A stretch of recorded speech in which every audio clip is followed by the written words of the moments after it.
Hey guys, how's it going? It's Al. I have 6. Usually it's top 5, right? But I'm going to give you top 5 plus 1 0 running back targets for 2022 fantasy football right here on the Fantasy Football channel. Thank you guys for being here. I appreciate you finding the new channel, building this one out for like best ball, dynasty, season-long fantasy, all that information.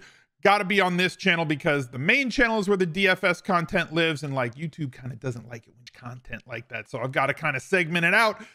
So thank you for coming over here to the new channel and helping me build this one like we always have built the first one for the last 5 years. Zero RB is always up for debate, what it is, how you define it. For the sake of this video, we're going to keep it simple. No running backs in the first 3 rounds. I'm going to give you some guys that are being drafted anywhere from like the 4th round through like the 8th, 9th round currently, and all of these are going to change as things happen. There's many more that I could give you on this list. You know that when the season gets closer and those starting running backs start to pile up to the top end of the draft board, I like to look for 40%ers. We'll be doing that video later in the summer.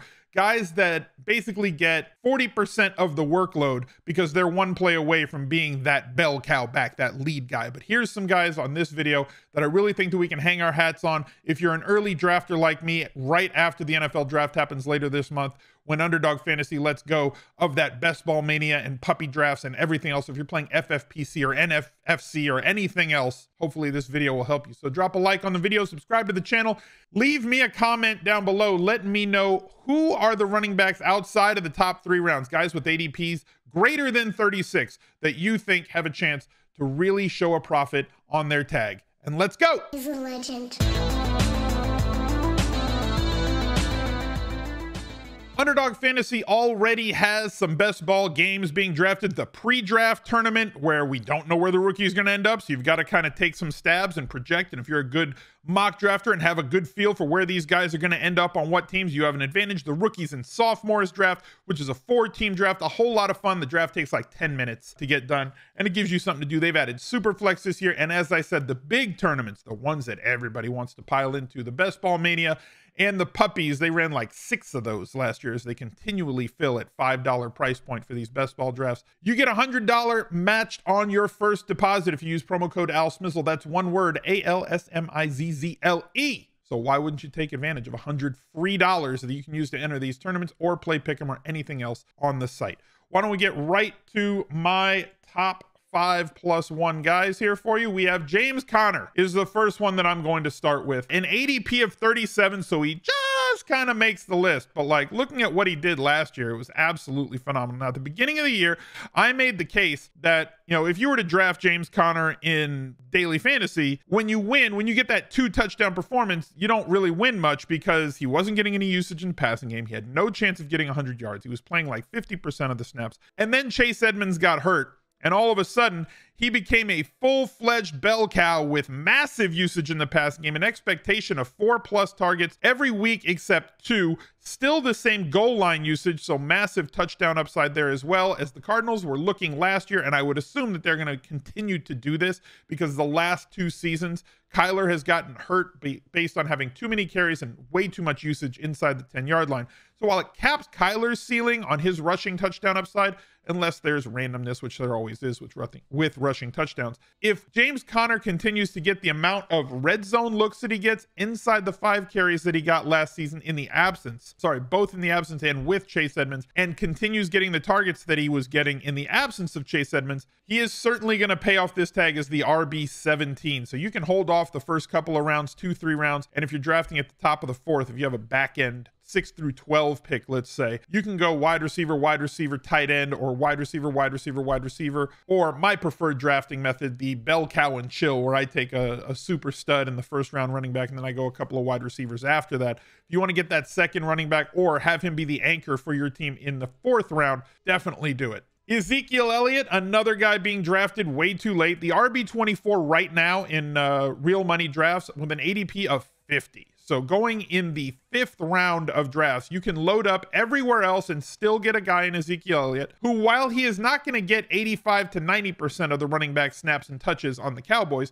if he gets 65 to 70, which is right where he was last year pre-injury, that's where you kind of want him. And he still is the main guy once they get inside the 5, logging a ton of touches. He played the second half of the season on a partially torn knee ligament and still was posting numbers, even though they weren't the numbers that you want from him. The numbers he was posting before the injury were absolutely stellar. Couple of 100-yard games, tons of touchdowns, and great usage in the passing game. And with the subtraction of all those targets in the Cowboys passing game, I would expect Ezekiel Elliott to at least see a similar market share of targets that he saw the last 2 years, which means that his price tag right now is just way too cheap. Another player that I think is way too cheap and on the upswing is Michael Carter.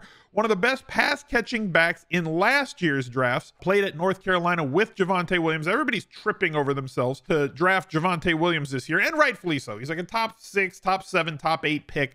No matter what league you're drafting in, he is going in the middle of that first round. However, Michael Carter right now is being drafted at an ADP of 66 as the RB25 right behind Ezekiel Elliott. So if you're of the mindset that Ezekiel Elliott at 26 years old is too old, even though he's not, because he's only 26 years old, and you want to go with a younger, fresher running back, Ezekiel Elliott is still fresh. He's like 26 years old, guys. Stop it. You can go with the 22-year-old Michael Carter in an up-and-coming Jets offense with a good offensive line. They've done what they can to try and bolster the passing game for Zach Wilson. Everything for this Jets offense hinges on Zach Wilson's progression as an NFL quarterback. Now, he's got all the tools, right? But like, maybe he's just going to throw a lot of interceptions, which, whatever. If they play from behind, that just means potentially more usage for Michael Carter in the passing game. And down the stretch last year, they did kind of show us that. Now, he was better with Mike White running the offense because he just checked down Charlie all day. With Zach Wilson going more to the outside, but the Jets do have to utilize him in the passing game. The touchdown upside, probably not as much there as you would want, but that's why his ADP is like 65, 67th overall, depending on the day. He's going in that range. So to get a running back of that caliber in the 6th round is pretty damn awesome with the upside that he has. Go check out all the different channels that we have. You're here on the Fantasy Football channel, but we also have the Smizzle Games channel where we talk about sports card openings and NFTs and video games. The main channel that you probably found me on, this is honestly where most people have found me on for my daily fantasy stuff, my DraftKings videos that go throughout the season and how to win on DraftKings, and then the more Smizzle channel and the Smizzle Clips channel, which is not listed here because it is right here. The more Smizzle channel, a lot of conversations that we have on the stream and the shorts and clips. Everybody likes their micro content nowadays, so we're doing our best to get you as much of that as you can. If you don't have 20 minutes to watch a whole video, you might have 30 to 60 seconds. The shorts channel and the clips channel is for you. Devin Singletary has an ADP of 87. Excuse me, what? I'm just saying. That seems particularly low for the amount of usage that he started getting down the stretch, the last month and a half, 2 months of the season, taking over the job from Zach Moss. Now, they did bring in Duke Johnson, but do we really think that Duke Johnson is going to take away all that many snaps from Devin Singletary in one of, if not the most prolific offense in the NFL on projections for 2022? And you're going to get the guy who's going to be on the field 65 to 80% of the snaps at running back. All of the arguments are going to come around, like, everybody wants to be the red team, right? And poke holes, you know? So, like, the arguments are, well, they have other running backs. Yeah, but they had other running backs last year, and look what he did down the stretch and in the playoffs. Well, you know, they give the ball to Josh Allen, just steals touchdowns around the goal line. Well, in their last 6 games, 1, 2, 3, 4, 5, 6, 7, 8, including the playoffs, over the last 6 games, rushing touchdowns in every one, and a touchdown came through the air, involved in the passing game. This is way too low. This is absurd, in my opinion, unless they draft a running back, which, hey, they may do, and that would screw everything up, right? But, like, knowing is half the battle, and if you can get him and they don't draft a running back if you're drafting pre-draft, or if after the draft they don't draft a running back, expect this ADP to skyrocket. So you're buying into potential profit here with very little downside, knowing that he is what he is and they know what he does on this Bills offense. You know they're going to be in the red zone and inside the 5 and 10 a ton for the Buffalo Bills, and Devin Singletary was basically their guy down the stretch in the playoffs when it counted the most. And to ignore that seems foolhardy with where he's being drafted right now as the RB31. Imagine what you could do if you draft him as your second running back around pick 80 to 90 as an RB2, especially in best ball where we don't have to worry about transactions or anything like that. If you're playing a seasonal league, I understand where you have to make transactions. You're probably not drafting until August in that case anyway, and there's a ton on the waiver wire. But like for Dynasty, for best ball, this seems like a really low price tag. And Cordarrelle Patterson was everybody's favorite undrafted player last season. I don't like the way they used him down the stretch. Love the way they used him in the first half of the season. Targets are worth way more than carries. He has an ADP right now of 69.3. Nice. Being drafted as the 27th running back overall. A little bit ahead of Devin Singletary here, like a round and a half ahead of Devin Singletary for this spot. I would rather them throw him the ball 5, 6, 7 times. Now, with the changes on offense that they've had, with basically everybody gone except Kyle Pitts, they got to get the ball into the hands of their playmakers, and Cordarrelle Patterson is one of their playmakers. So you'd assume that they're going to have to utilize him in the passing game around Marcus Mariota. You can make the argument that the Falcons are one of the least talented rosters top to bottom in the league, but like that doesn't bother me.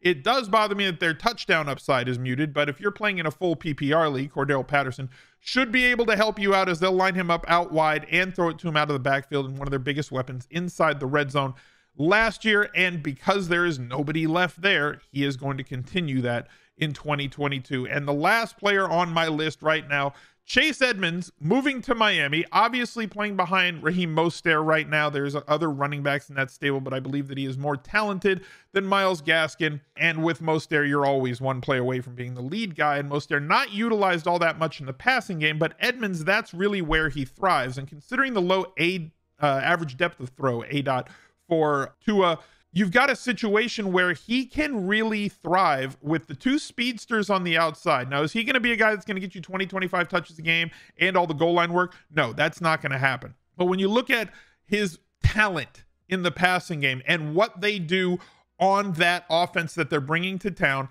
and compounded with Tua's inefficiency or unwillingness to throw the ball down the field, Chase Edmonds could fall into like 4 to 6 targets a game, every game, even with Mostert if he was to stay healthy for 17 games, which would be like the first time that's ever happened. So even with him healthy, being the RB35 seems too low and very safe for a 0 RB sort of build as your RB3, as your RB2, if you're really going to load up everywhere else and stockpile all of the great pass catchers and quarterbacks that you can on your roster, tight ends and everything else, and go with premiums there. Chase Edmonds is a perfect kind of bell cow and chill type running back where you draft a running back in the first round who's going to get you those 400 touches. Then you come back with Edmonds as your RB2 or RB3 while loading up everywhere else, so you don't have to spend on him somewhere around the 8th or 9th round. So thank you guys for watching. Look out for another video right there. He's a legend.